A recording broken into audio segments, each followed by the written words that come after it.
With the one dip, one pop, I like to use this drill to teach the straight dip. So remember, we want to be straight as you go down. You don't want to sit back too much. I'll go into that in a little bit more.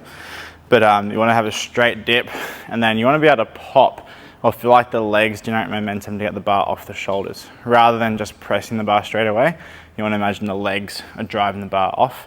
Even that feeling like a little bit of a leg drive and shrug as you come up. So the body is kind of getting the bar off the shoulders, and then you're catching it.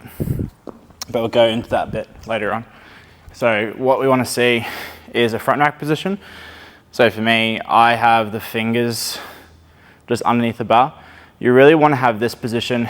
If you can maintain a full grip, you can, but I suggest for this exercise, just have a loose grip with the fingertips. If they're like this, it's not ideal.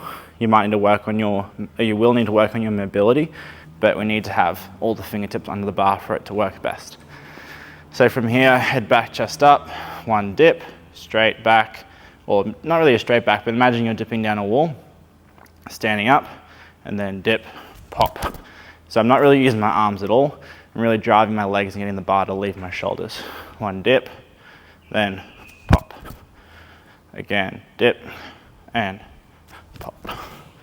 If you look from the side, remember, head back, chest up, dip down, up, and then popping up.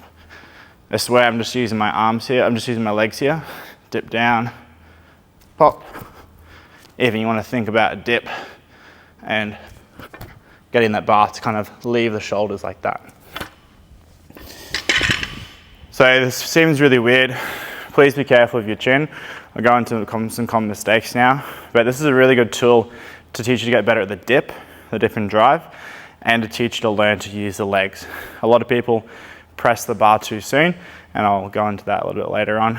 Really good exercise to learn the dip and the drive. Now, some common mistakes with the dip and drive, the dip and pop, is that they try to hold onto the bar too tightly. So the hardest thing with a split or any sort of jerk variation is people dip like this, and then they try to pop like that when they're just using the arms. When it comes into your split jerk later on, we can have more of a grip like this, but for this exercise, I really need you to let go of the bar. That's really important.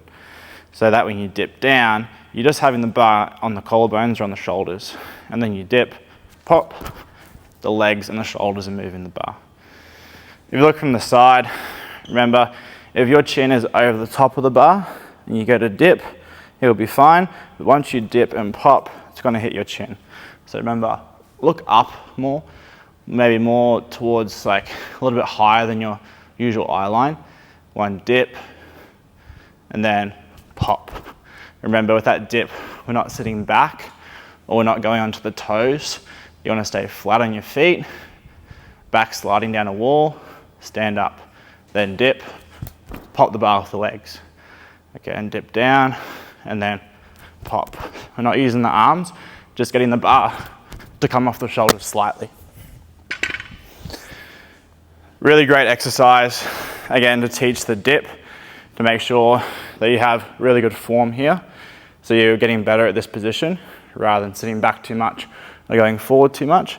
And then the pop teaches you to use the legs and not use the arms too much. Again, people in the split jerk or in the push jerk tend to be really tight with their hands. So they do this, where it needs to be more leg orientated off the shoulders.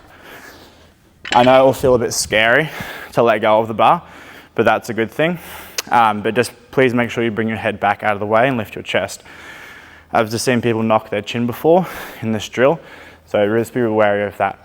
I know it's not very flattering, but you should kind of give yourself a double chin to get that out of the way. Give this a go. This is about halfway through the course now. Hopefully you're seeing some progression and feeling really good with it. And let me know how you're going with everything.